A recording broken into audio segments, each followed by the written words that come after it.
มาสืบต่อวิดีโอกันเลยเนาะในวิดีโอนี้ข้าพเจ้าจะแนะนำเกี่ยวกับเรื่องสิทธิ์นำใช้ระบบเนาะซึ่งสิทธิ์นำใช้ระบบใน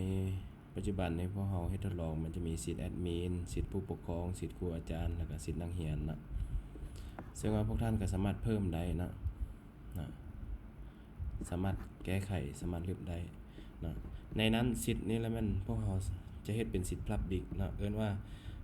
พวกท่านที่ว่าเป็นเจ้าของโรงเรียนหรือว่าเป็นผู้บริหารที่คุ้มครองทั้งหมดนั้นสามารถกำหนดได้ว่าสิทธิ์นี้พวกท่านจะให้ไผเฮ็ดหยังได้แด่เนาะ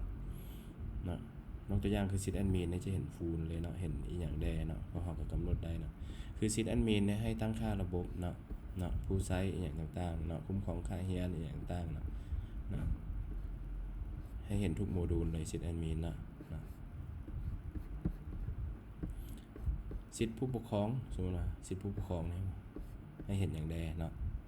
ตัวอย่างว่าเราจะให้สิทธิ์สมมติผู้ปกครองได้เห็นเกี่ยวกับเรื่องผลการเรียนสมมติเราก็ติ๊กเอาเนาะอย่างต่างๆเนาะแต่ในนี้ผู้ปกครองแม่นส่วนหลายจะได้ใช้เรื่องแอปพุ่นเนาะจะมีแอปผู้ปกครองเฉพาะเนาะแล้วจะมีคือเข้านำใช้ระบบ CMS ตัวนี้แล้วมันโปรแกรมพวกเราแล้วมันส่วนหลายจะแม่นแอดมินกับครูอาจารย์ซื่อๆเนาะเอาเบิ่งครูอาจารย์เบิ่งให้เฮ็ดหยังได้แด่เนาะตั้งค่าระบบได้ให้เพิ่มได้เนาะแก้ไขบ่ได้ลบบ่ได้เนาะผู้ใช้ระบบได้เนาะให้เพิ่มได้แก้เนาะเพิ่มนักเรียนได้เพิ่มอาจารย์ได้อย่างต่างเนาะขึ้นกับเฮาตั้งเนาะคุ้มครองค่าเรียนได้จะให้เห็นอย่างใดเนาะใบบินสามารถแก้ไขได้บ่ลบได้อย่างต่างเนาะเอิ้นว่าขึ้นกับเจ้าของเรียนเองเลยว่าจะให้เฮ็ดหยังใดเนาะก็สามารถจัดการได้อยู่ในที่นี้เนาะโอเคเนาะหลักๆแล้วมันวอลลุ่มก็คือสิทธิ์นี้แล้วมันจะให้ผู้ที่มีส่วนร่วมอยู่ในโรงเรียนนั้นจัดการเนาะเราจะสร้างสิทธิ์ให้เช่นว่าพนักงานกวดกาบ่เนาะพนักงานบัญชีบ่ให้เห็นแต่เรื่องค่าเรียนบัญชีต่างๆก็ว่าไปเนาะขึ้นกับเฮาตั้งเนาะบรรดาเมนูนี่แหละสมมุติว่าบัญชีจะให้คุ้มครองแต่ค่าเรียนก็ติ๊กเอาแต่ค่าเรียนเนาะกวดกาจะให้คุ้มครองแต่เรื่องกวดกาก็ได้เนาะไปกวดกาค่าเรียนอย่างต่างๆเนาะสมมุติว่าข้าพเจ้าจะเปลี่ยนคำว่าผู้ปกครองนี่เป็นบัญชีเนาะ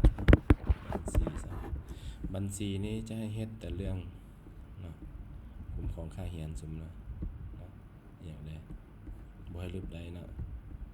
ขึ้นกับผู้ท่านเนาะจะเห็นอย่างใดเนาะลบบ่ได้เนาะสำหรับค่าเรียนใบเป็นค่าเรียนรวมค่าเรียนอย่างต่างมอบเงินเนาะสิว่าแจ้งเตือนเรื่องสำหรับค่าเรียน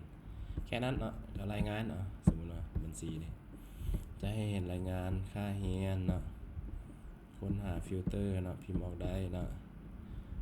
มอบเงินสมมุติว่าเนาะค้นหาฟิลเตอร์พิมพ์ออกได้รายละเอียดบ่ให้แก้ไขได้เนาะรับจ่ายเด้บัญชีมันต้องให้เขาเจ้าเฮ็ดเลยเนาะรายงานรวมเด้ให้เขาเห็นนำบ่เห็นแล้วก็แค่นี้เนาะเรื่องสิทธิ์นะโอเคเนาะข้าพเจ้าขอจบเท่านี้นะขอบใจ